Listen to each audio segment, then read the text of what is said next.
बाबा साहब हमेशा कहा करते थे कि education is the milk of lioness who roar as a milk as drink. शिक्षा वो शेरनी का दूध है जो पीता है वो दहाड़ता है। यदि हम विज्ञान को फॉलो करेंगे, विज्ञान की ओर अग्रसर होंगे, तो हमें लगता है कि यह देश का विकास होगा, और जब देश का विकास होगा तो देश में रहने वाले देशवासियों का विकास होगा।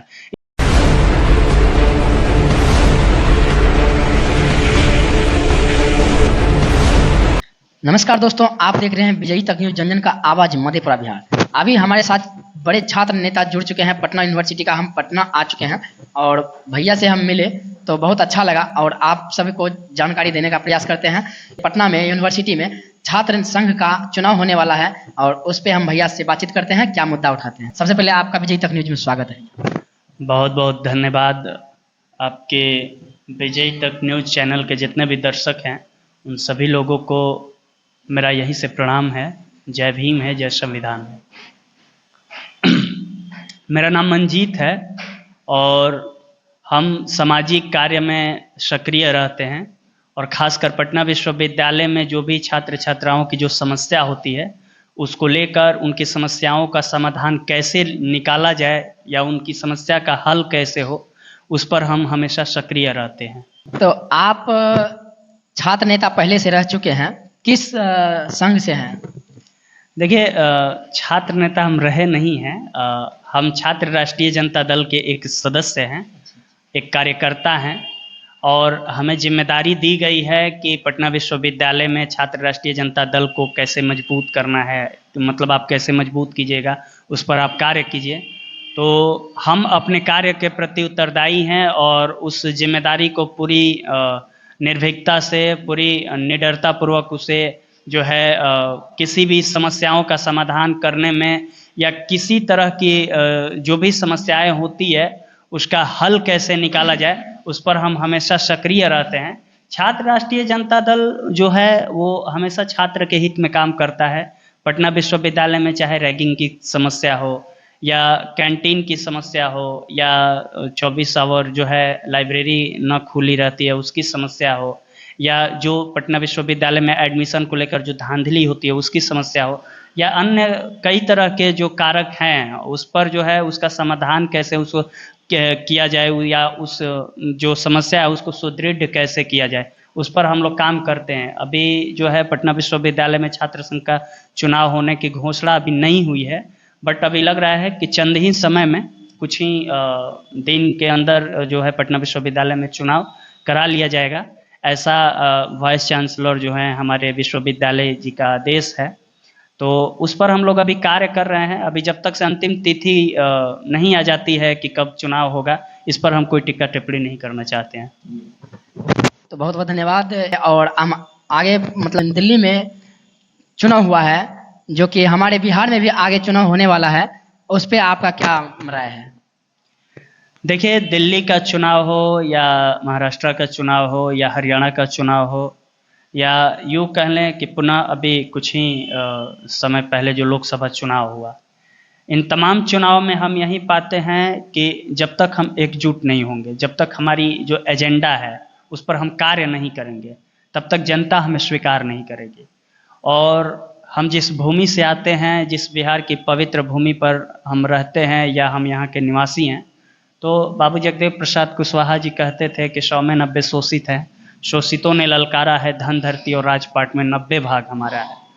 तो जो हिस्सेदारी की जो लड़ाई है, हर कौम हर वर्ग के लोग चाहते हैं कि हमारा जो हिस्सेदारी है, हमारा जितना संख्या है उसी के अनुसार हमारा भागीदारी होना चाहिए।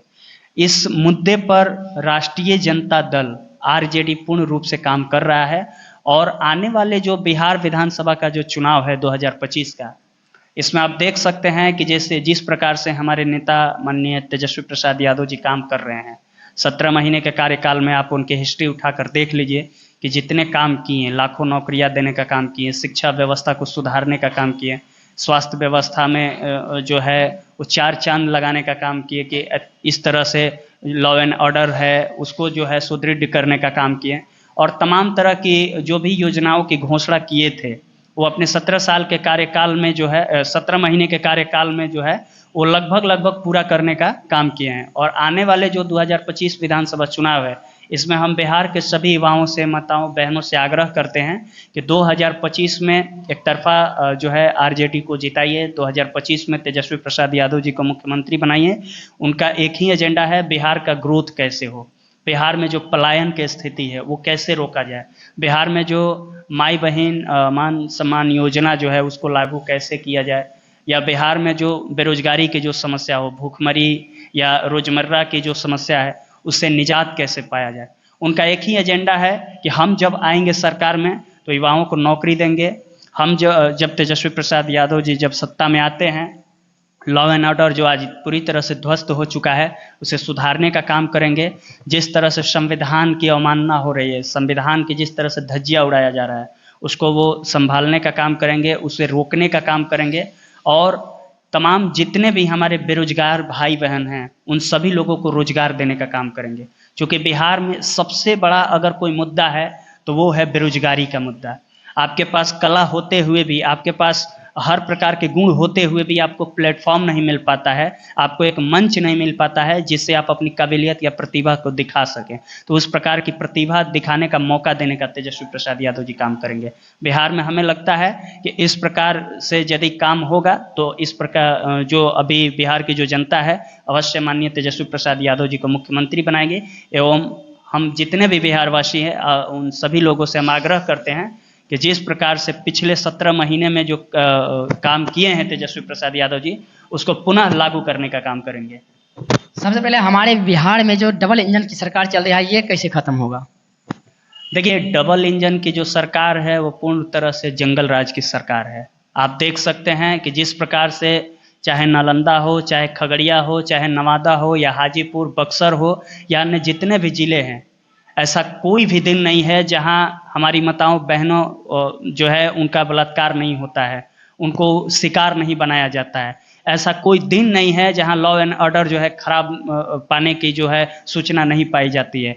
ऐसा कोई भी दिन नहीं है जहां बेरोजगार लाठी नहीं खा रहे हैं। आप देख सकते हैं कि बीपीएससी का जो मुद्दा था, जिस प्रकार से बीपीएससी के छात्रों पर ये सरकार लाठी बरसाने का काम की, जिस प्रकार से उन लोगों की आवाज़ दबाने का काम की, आने वाले 2025 में जो युवा हैं उनको जवाब देने का काम करेंगे और वोट की ताकत से उन्हें सत्ता के दहलीज पर जो बैठे हुए लोग हैं उनको यह दिखाने का काम करेंगे कि हम भी युवा हैं और युवा जिधर चलता है उधर सरकार बना सकता है। और जब युवा हैं तो युवाओं पर लिखी गई एक बहुत ही फेमस शायर है कि संघर्षों के साए में इतिहास हमारा बनता है, जिस ओर जवानी चलती है उस ओर जमाना चलता है।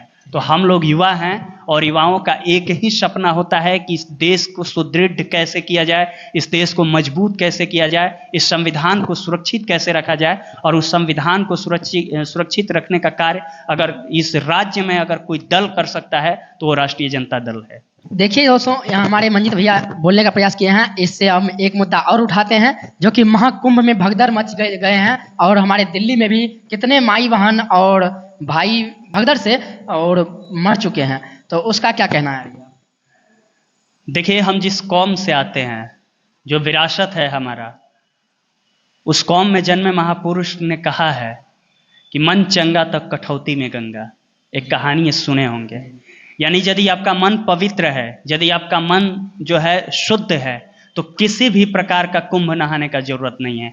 हमारे महापुरुष हमेशा शिक्षा का रास्ता बताएं। हमारे महापुरुष हमेशा कहे हैं कि व्यभिचार से दूर रहो। हमारे महापुरुष हमेशा ये कहे हैं कि किसी भी प्रकार की ईर्ष्या मत रखो, भेदभाव मत करो, ऊंच नीच मत पालो, किसी भी प्रकार का द्वेष मत पालो, किसी भी प्रकार का नशा मत करो, शिक्षा से जुड़े रहो। उस महापुरुष के हम लोग वंशज हैं। और हमारे महापुरुष हमेशा कहा करते थे कि बाबा साहब हमेशा कहा करते थे कि education is the milk of lioness who roar as a milk as drink. शिक्षा वो शेरनी का दूध है जो पीता है वो दहाड़ता है।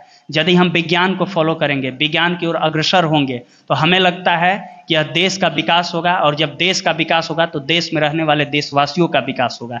इसीलिए कुंभ जो है वो संविधान के मिले हुए फंडामेंटल राइट्स में जो है वो आता है। चूँकि धार्मिक आस्था का विषय है और फंडामेंटल राइट्स जो है हमारा मौलिक अधिकार, ये कहता है कि आप किसी भी धर्म को मान सकते हैं, उसको फॉलो कर सकते हैं। जिसका इच्छा है, जो मानते हैं वो जाए, कोई किसी प्रकार का ये नहीं है।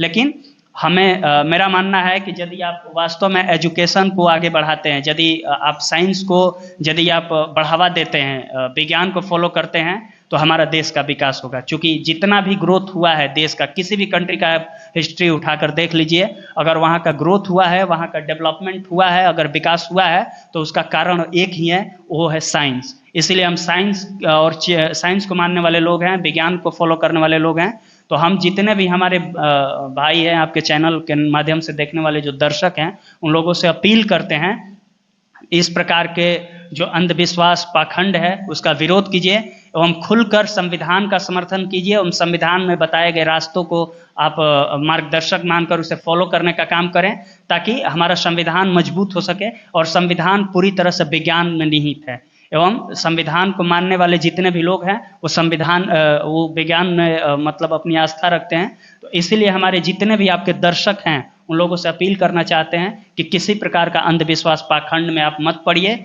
आप पढ़िए लिखिए, आगे बढ़िए। शिक्षा में ही सारे सवाल का आपका हल है। क्योंकि पाखंडी जो लोग हैं, जो चाहते हैं कि यह देश गर्त में जाए, वो लोग तो चाहेंगे कि अंधविश्वास एवं पाखंडवाद का बढ़ावा हो। क्योंकि जब तक अंधविश्वास पाखंडवाद वो लोग नहीं फैलाएंगे तब तक उनका रोजी रोटी नहीं चलेगा। इसीलिए संत शिरोमणि गुरु रविदास जी कहते हैं कि ब्राह्मण मत पूजिए जो होवे गुणहीन, पूजिए चरण चंडाल का जो होवे गुण प्रवीण। किसी भी जात के आधार पर किसी की पूजा मत कीजिए, उसके गुण के आधार पर पूजा कीजिए। जब तक गुण की पूजा नहीं होगी तब तक इस देश का विकास नहीं हो सकता। डेवलपमेंट के लिए आपके अंदर की प्रतिभा को, आपके अंदर की काबिलियत को, आपके अंदर के व्यक्तित्व को परखना बहुत जरूरी होता है। इसलिए विज्ञान को फॉलो कीजिए, किसी प्रकार का अंधविश्वास में मत पड़िए। यहाँ पे एक ये तो मतलब ये अंधविश्वास है, लेकिन यहाँ पे हमारे बिहार वासियों जितना जा रहे हैं महाकुंभ, तो उस कुंभ में जो जाते हैं वो तो एक रोजगार हो गया ना वहाँ पे। देखिए हमारा जो संविधान है वो धार्मिक स्वतंत्रता की आज़ादी देता है, शैक्षणिक स्वतंत्रता की आज़ादी देता है, इसके बाद जो है शिक्षा की स्वतंत्रता, इसके बाद सामाजिक स्वतंत्रता, अन्य तरह के जो फंडामेंटल राइट्स हैं उसमें 6 प्रकार की स्वतंत्रता की आज़ादी दी गई है। 6 प्रकार का अधिकार का जिक्र किया गया है। मेरा मानना है कि जो भी लोग जा रहे हैं उनकी आस्था है, वो जाएं, लेकिन किसी भी अंधविश्वास पाखंडवाद का बढ़ावा नहीं देना चाहिए। अगर बढ़ावा ही देना है तो विज्ञान का बढ़ावा दें। आज अगर आप माइक लेकर हमारे पास आए हैं और हमारा जो आवाज़ अगर दूर दूर तक जा रहा है तो विज्ञान का देन है। अगर विज्ञान नहीं रहता तो हमारी आवाज़ दूर दूर तक नहीं जाती। विज्ञान नहीं रहता तो हमारा बात एक कंट्री से दूसरे कंट्री तक नहीं हो पाता। इसीलिए विज्ञान ही सब कुछ है। हमारे देश में सर आइजक न्यूटन की ज़रूरत है, हमारे देश में आइंस्टीन की ज़रूरत है, हमारे देश में अम्बेडकर की ज़रूरत है, ना कि किसी पाखंडी अंधविश्वासियों की ज़रूरत है। देखिए दोस्तों, आपको ये मंजीत भैया का राय कैसे, तो इस वीडियो को ज़्यादा ज़्यादा शेयर कीजिएगा और कमेंट कीजिएगा और लाइक ज़रूर कीजिएगा और सब्सक्राइब चैनल को ज़रूर कीजिएगा। हम ये पटना में आए थे और हमारे साथ भैया मिले और हमें लगा कि भैया का आवाज़ कुछ न कुछ हमारे जनता तक पहुंचने का प्रयास करें। और हम इतना कोशिश करते हैं कि अंधविश्वास में नहीं रहे। हमारे भैया भी बोल रहे हैं जितना विज्ञान पढ़िएगा उतना हमारे ज्ञान बढ़ेंगे, जितना विज्ञान पढ़ेंगे उतना हमारे ज्ञान बढ़ेंगे, जितना दूसरों से दूर रहेंगे उतना हमारे सम्मान बढ़ेंगे। तो बहुत बहुत धन्यवाद। मिलते हैं दूसरे वीडियो में, तब तक के लिए जय हिंद दोस्तों।